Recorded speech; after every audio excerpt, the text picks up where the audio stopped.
साथियों नमस्कार। कैसे हैं आप लोग? उम्मीद करते हैं कि अच्छे ही होंगे। या तो आप अपने सेंटर के पास पहुंच चुके होंगे या फिर ट्रेन में होंगे। कोशिश करिएगा आज रात तक किसी भी तरीके से पहुंच जाए, ठीक है। हम लोग इस वीडियो में 6-7 मिनट की इस वीडियो में हम लोग यह देखेंगे कि 2-4 नंबर कैसे बढ़ जाए और एग्ज़ाम में कैसे किन बातों का महत्वपूर्ण ध्यान देना है। चलिए, ये बात काफ़ी कम है, ठीक है, लेकिन काफ़ी इंपॉर्टेंट होगी, ठीक है। देखिए, सबसे पहले हमें एलिमिनेशन मेथड का यूज करना है। जैसे मान लीजिए, मतलब 2-4 क्वेश्चन कैसे हम आगे बढ़ सकते हैं उस हिसाब से। जैसे मान लीजिए ऑप्शन में दिया है 1 2 2 3 1 3 1 2 3। अगर मान लीजिए 1 नंबर वाले एलिमिनेशन को आप कट करके हटा देते हैं तो ये 1 नंबर वाले ये भी कट जाएगा, ये भी कट जाएगा, ये भी कट जाएगा। तो हमें यहाँ ध्यान रखना है 2 और 3 आ गया आंसर बनाकर और इसको आगे बढ़ जाना है, ठीक है। हमें ये नहीं करना है कि फिर हम दूसरा नंबर स्टेटमेंट भी पढ़ें और तीसरा नंबर स्टेटमेंट पढ़ें। इस तरह से क्या होगा, आपके टाइम बचेंगे, ठीक है। टाइम बचेंगे तो आगे 2 से 3 क्वेश्चन ऐसे ही बढ़ जाएगा, बना सकते हैं आप, ठीक है। दूसरी बात, अगर डेटा रिलेटेड क्वेश्चन हो, अगर आपको एग्जैक्ट याद हो तभी आप उसको बनाएंगे, वरना छोड़ देंगे, ठीक है। क्योंकि डेटा का तो अंदाज़ा नहीं लगा सकते हैं ना, ठीक है। स्कीम रिलेटेड क्वेश्चन में अगर मिनिस्ट्री एग्जैक्ट याद हो, ऐसे एक क्वेश्चन रहेंगे कन्फर्म रहेंगे, मिनिस्ट्री रिलेटेड क्वेश्चन हो, तो अगर एग्जैक्ट याद हो कि हाँ ये पंचायती मंत्रालय से, शिक्षा मंत्रालय से है, गृह मंत्रालय से है, तो आप लगाए, वरना छोड़ दे। हालांकि कुछ ऐसे क्वेश्चन होते हैं जिसमें पता चल जाता है क्वेश्चन देखकर कि हाँ किस रिलेटेड है, किस मंत्रालय रिलेटेड है, तो उसको बना देना है, ठीक है। क्वेश्चन को केयरफुली पढ़ना है। जब आप केयरफुली पढ़ेंगे ना, आपके दिमाग शांत रहेंगे, तो 1 2 3 क्वेश्चन सिली मिस्टेक होने से बच जाएगा। अगर सिली मिस्टेक होगा तो क्या हो जाएगा, वो सही हो जाएगा, ठीक है। और उसके बाद क्या करना है, आप जो टेस्ट देते समय जहाँ पर आपकी समस्याएं आई थी कि हाँ मतलब यहाँ पर आपकी ज़्यादा गलत हो रहा है, वैसे वैसे पोर्शन पे आराम से पढ़ना है, 1 मिनट ज़्यादा ही टाइम क्यों ना लगे, सो दैट कि सिली मिस्टेक ना हो, ठीक। अब बात करते हैं कि कितना क्वेश्चन बनाना है, ठीक है। जैसे 69वीं में क्वेश्चन था, ये तो सबको पता है कैसा क्वेश्चन था। अगर वैसा क्वेश्चन हो तो 135 से 140 के पास आपको जाना ही है, ठीक है। दूसरी बात, अगर उससे हार्ड आए तो हार्डली आप 135 तक जाइए, उससे ज़्यादा नहीं जाना है, ठीक है।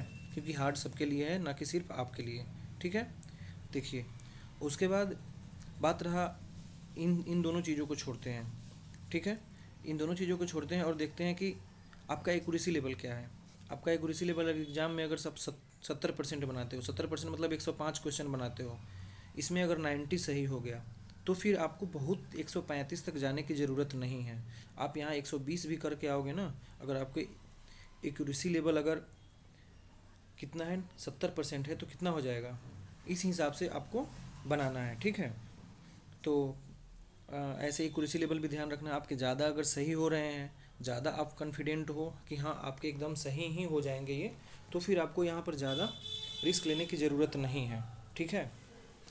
चलिए, और दूसरी बात, ओवर कॉन्फिडेंट नहीं होना है, कॉन्फिडेंट रहना है। आपको एक सीट की ज़रूरत है, वो मिल जाएगा, ठीक है। बात रहा एग्ज़ाम कैसे सोल्व करेंगे क्वेश्चन में।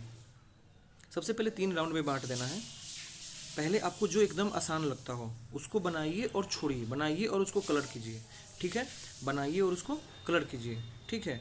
बाकी उसके पास वो ऑप्शन है जहाँ पर 4 ऑप्शन में से आपने 2 कट कर दिया है, 2 बच गया है, तो 50-50 वाले पे जाइए। 50-50 वाले को तो एनी हाउ छोड़ना ही नहीं है, इसको बनाकर ही आना है, समझे। और अंतिम में है कि आपने एक ऑप्शन को कट कर दिया है, 3 ऑप्शन बचा है, तो यहाँ पर गेम खेलना है और देखना है कि इस दोनों में आपने कितना बनाया, इस हिसाब से यहाँ पर गेम खेलना है, ठीक है। सिग्नेचर सही जगह पे करना है, रोल नंबर सही जगह पे भरना है, स्कूल कोड सही जगह पे भरना है, ये सब तो बिल्कुल भी गलत नहीं करना है। यहाँ से भी आपके यहाँ अगर फाइनल भी हो रहा है ना, तो यहाँ से भी रिजल्ट कटते हैं, ठीक है। उसके बाद क्या करना है, एग्जाम में 2 एडमिट कार्ड लेकर जाना है, 3 से 4 फ़ोटो ले लीजिएगा। हालांकि उन्होंने 2 फ़ोटो शायद या 3 फ़ोटो मांगा है, आप 2 एडमिट कार्ड 2-3 ले लीजिए, 3-4 फ़ोटो ले लीजिए। इंस्टेंट एनर्जी के लिए एक चॉकलेट ले लीजिए, अगर आपको लगता है उस समय खा लीजिएगा चॉकलेट एक एंट्री के टाइम, ताकि आपको नींद ना आए, ठीक है। और उसके बाद एनर्जी बनी रहे। अगर एक बनाना 1-2 भी ले सकते हैं अगर आप चाहते हो, ठीक है।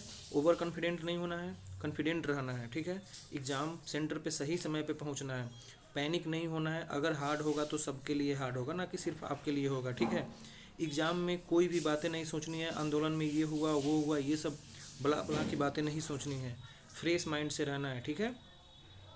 बिल्कुल होगा, क्यों नहीं होगा, आप ही का ही होना है, ठीक है।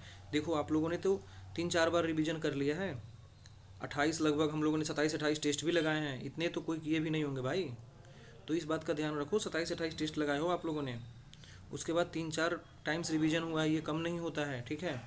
बिहार स्पेशल, बिहार स्पेशल तो गलत भी नहीं होनी चाहिए ज़्यादा, ठीक है। इन सारी चीज़ों को ध्यान रखिए, ठीक। साइंस में क्वेश्चन देखिए ज़्यादा हार्ड है। अगर 30 क्वेश्चन पूछता है, इसमें अगर आपको 18 सही होते हैं ना, तो आप बहुत बड़े 30 मार्क हो, इसे ये बहुत बड़ी बात है ये, ठीक है। तो इस तरह से वहाँ पर पैनिक नहीं होना है, ओके। ध्यान रखना है, खुद को एकाग्र करके रखना है, ठीक है। तो चलिए यहाँ पर इसको ख़त्म करते हैं और आप लोग पहुँचिए आराम से सेंटर पर, कोई हड़बड़ी नहीं है, अभी पूरा एक दिन टाइम बचा हुआ है। मन करेगा तो थोड़ा बिहार स्पेशल और साइंस देख सकते हैं आप लोग, अगर आपके पास टाइम हो तो। वरना आइए, अच्छी नींद लीजिए, अच्छे से सोइए, अच्छे से खाना खाइए, ठीक है। ऐसा ना हो कि हाँ दे दिया राजगीर सेंटर तो चलो आज तो जल्दी पहुंच गए, चलो राजगीर घूम लेते हैं, कल घुमाना कौन सी बड़ी बात है, ठीक है। और दूसरी बात, खाना खाने की जहाँ तक बात है, तो आप लोग खाना वाना खाकर मत जाना, नाश्ता वगैरह कर लेना, ठीक है। आकर खाना ही है, जितना खाना हो खा लेना, ठीक है। चलिए, थैंक यू।